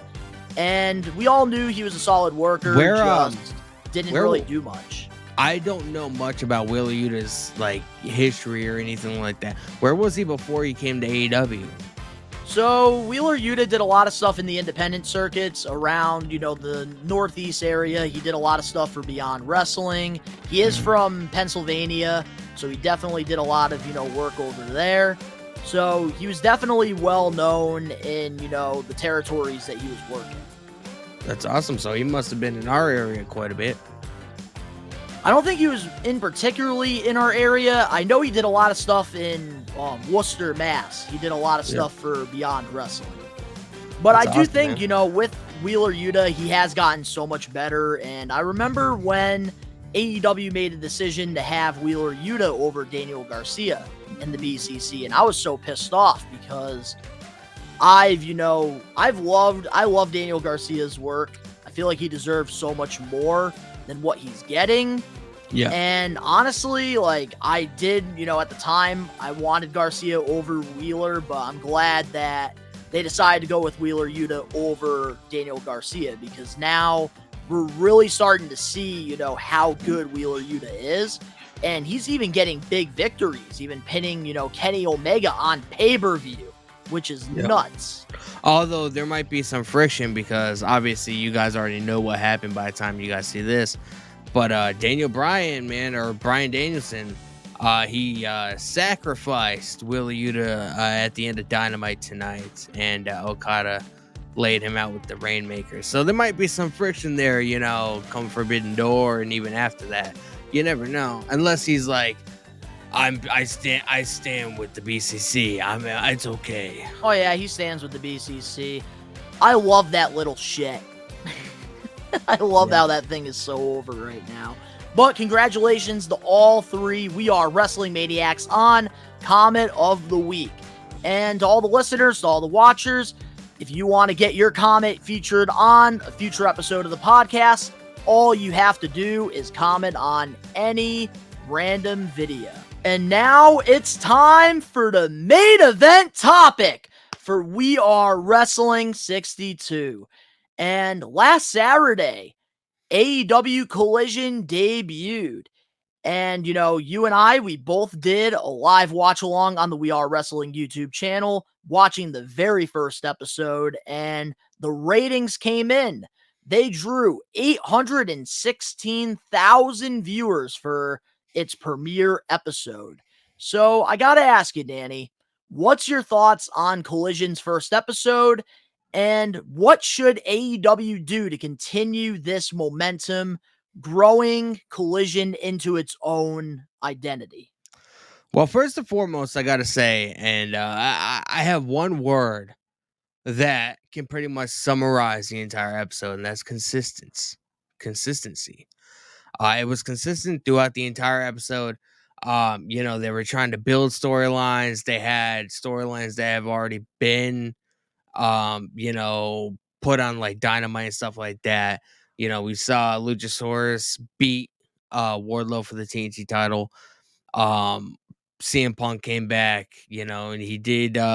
He took some shots at the Young Bucks, but I do obviously feel like it was very much, it was approved by upper management that he could do that. So that makes me think that maybe we might be getting CMFTR versus the Elite at All In 2 in Wembley Stadium, man.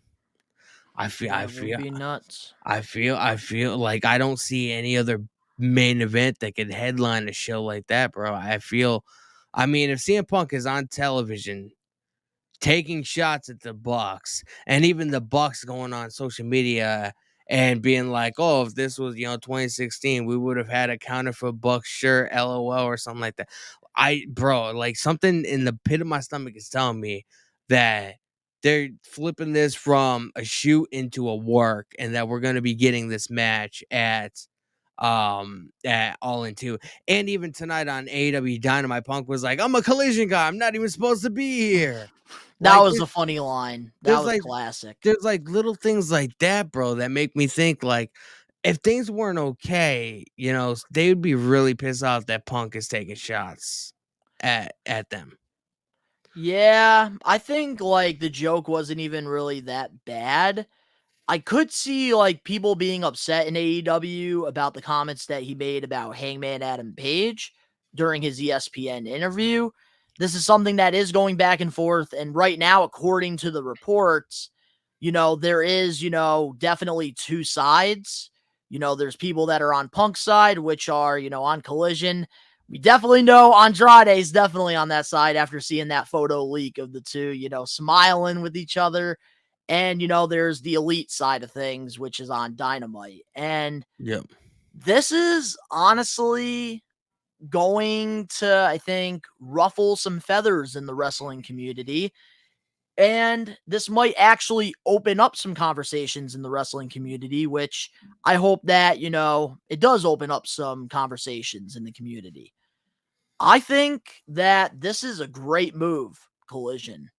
And I feel like having both of these brands be completely different is definitely going to help AEW out long term. Even though the Bucks, even though the Elite and CM Punk have differences and they don't really seem to be going eye to eye, I think, overall, having Dynamite be more of like the high spots and more of the holy shit moments, and having, Collision be more about the storytelling and just the little things that are missing on Dynamite. I like the differences between both promotions. And I really hope that, the momentum continues for both of these, companies with AEW Dynamite and AEW Collision. I love that they both have their own identities. I think, having, the great matches on Dynamite is going to be fantastic. And also, having more of the normal pace on Collision, I think, can definitely work in today's wrestling because we have not seen something like this. Raw and SmackDown are two completely different brands back in the day. And, back in the day, Raw was more with the storylines. SmackDown was more about what was going on in the ring. And it kind of lost that identity, through the years.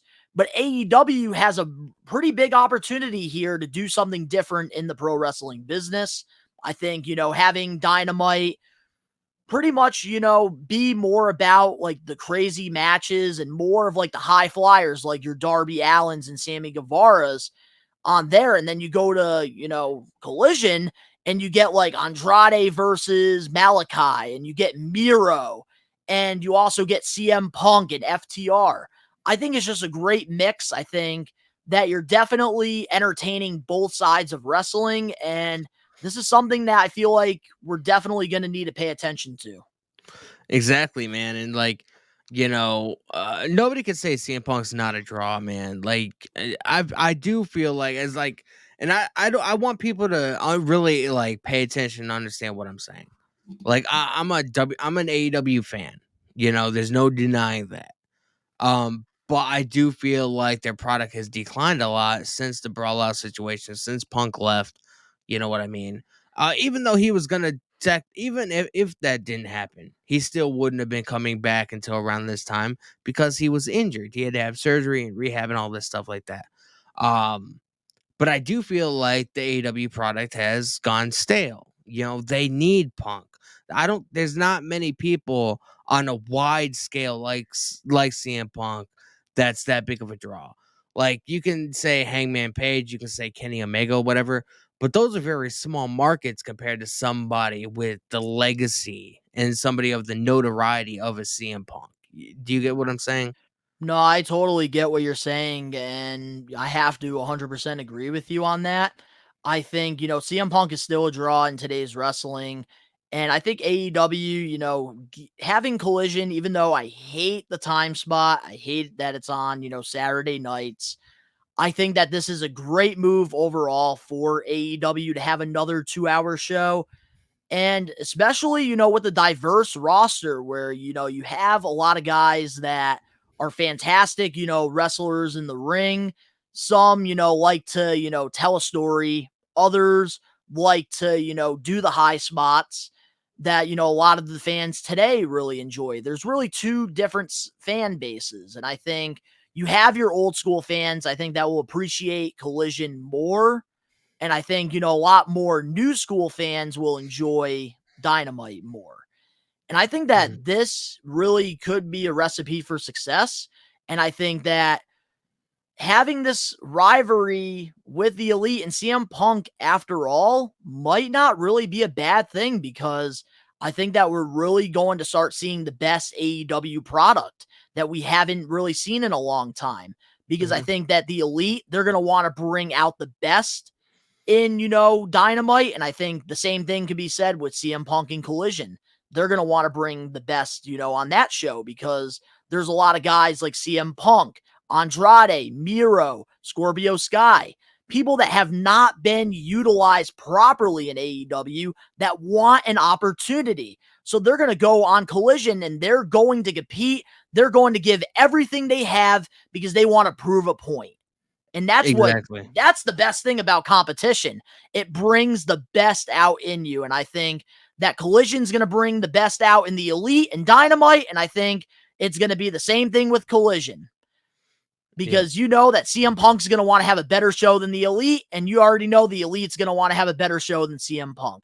So I think that this is going to be a great thing for AEW, and instead of, talking about, oh, CM Punk is toxic in pro wrestling, oh, the Elite, they're crybabies, oh, let's look at the bigger picture here.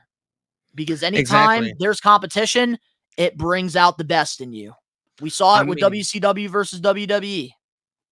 I mean, for months, bro, WWE they started to really pick up, and then obviously over the last couple of months or whatever, their PLEs have been fucking phenomenal, but their weekly shows have suffered outside of the Bloodline. Hopefully they can pick it up, because I don't know what they're gonna do after the Bloodline, is over. It's pretty much their bread and butter. They do got a lot of upside, though. A lot of people see a lot of people upside in WWE, though, as well. A lot of people were talking shit on social media, obviously, after the main event, saying, how slow Punk looked and he didn't look that good. People are forgetting that was his first match in 10 months. You know what I mean? Ring rust is a real fucking thing, man. You know what I mean? With Jeff Hardy right now. Exactly. So it happens, but the show was really consistent. I like the song, the Elton John song that they used. I like the stage setup. I like the red ropes. It was very story driven, and I loved Nigel McGuinness and Kevin Kelly, bro. Like we can't just pass up without talking about definitely them. Different, which I really like, because like Excalibur is very talented. Dynamite's commentary team is very talented, but I also think that Nigel McGuinness and they're very talented as well over on Collision. Exactly. And Excalibur, he's good, but so many people identify him with Dynamite. This had to be completely different. This show wouldn't have succeeded if, Excalibur and Tony Schiavone and Taz were on commentary on AEW Collision, because it would have just been the same fucking thing, the same show. Absolutely. And back in the day on, the brand split with Raw and SmackDown, you had Raw, Jim Ross, Jerry the King Lawler. SmackDown, Michael Cole and Taz. Two completely different style commentary teams, and it worked.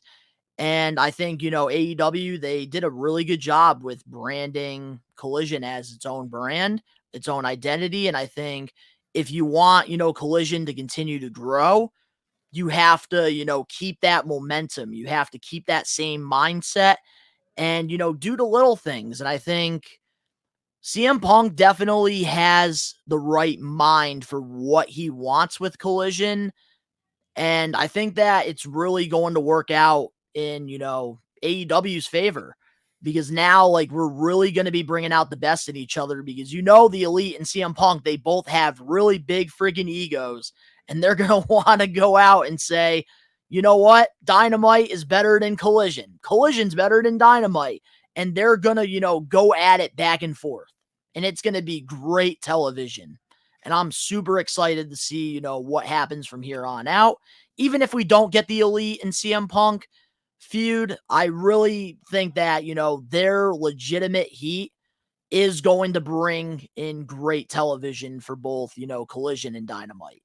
Exactly. And the day that this podcast comes out, man, we have a stacked fucking card for tonight. Darby Allin and Stinger are going to announce who their tag team partners. We got Brody King versus Andrade. CM Punk is going to be on the show. There's a huge 8-man tag match, which I imagine is going to be the main event. It's just a stacked show, man. If you guys have TNT on your television or streaming devices, I highly recommend you guys tune in, because it's going to be a fucking show you're not going to want to miss. Plus, tomorrow is Forbidden Door 2, man. So you got a weekend stacked of some real good ass pro wrestling that you can sink your teeth in, and it's going to be very enjoyable. And Danny and I will be doing a live watch along to AEW Forbidden Door 2 on the We Are Wrestling YouTube channel this Sunday, tomorrow. You're not going to want to miss. But is there anything else you want to talk about before we close off this week's episode? Tomorrow afternoon, I do believe that we're going to have a Forbidden Door 2 prediction video coming out on the channel. So look out for that. And then tomorrow night, man, we'll be live for Forbidden Door 2. We got Okada and Danielson. We got MJF and Tanahashi. It's fucking stacked. And this weekend it's absolutely crazy. It almost resembles sort of like a big WrestleMania weekend with all kinds of fucking wrestling shows happening. It's fucking nuts. Definitely going to be awesome to see. And we're going to get MJ, I believe, by the time, this comes out, MJF's going to be on Rampage too. Yeah, it's first time on Rampage. I don't usually watch Rampage, but I'll definitely... I'm kind of curious to see, how many, viewers MJF does bring in, let alone. I know, we're going to have to definitely check out those analytics. We'll probably talk about definitely talk about it on We Are Wrestling 63. Probably. But to the We Are Wrestling Maniacs out there that are listening, that are watching, let us know in the comment section below your thoughts on all the topics that we covered on this week's episode. If you guys enjoyed this week's episode of the podcast, make sure to smash that like button now. If you're a listener, give us a 5-star review and download us, because that's what makes Danny's nipples hot. If you're not a We Are Wrestling Maniac yet already, subscribe, turn on the post notifications if you're watching this. And, the links down in the description below. You can go follow Danny and I on our social medias and other YouTube pages. All that down below. In addition to all the listeners, to all the watchers, if you want shorter clips of the podcast, you can't sit through an hour and a half of us rambling about wrestling, recommend you guys to go check out the short clips over on our TikTok, Instagram, Facebook, and Twitter. All the links down in the YouTube descriptions below. But of course, to all the We Are Wrestling Maniacs out there worldwide, we are taking over. Peace. Download me all over on my face.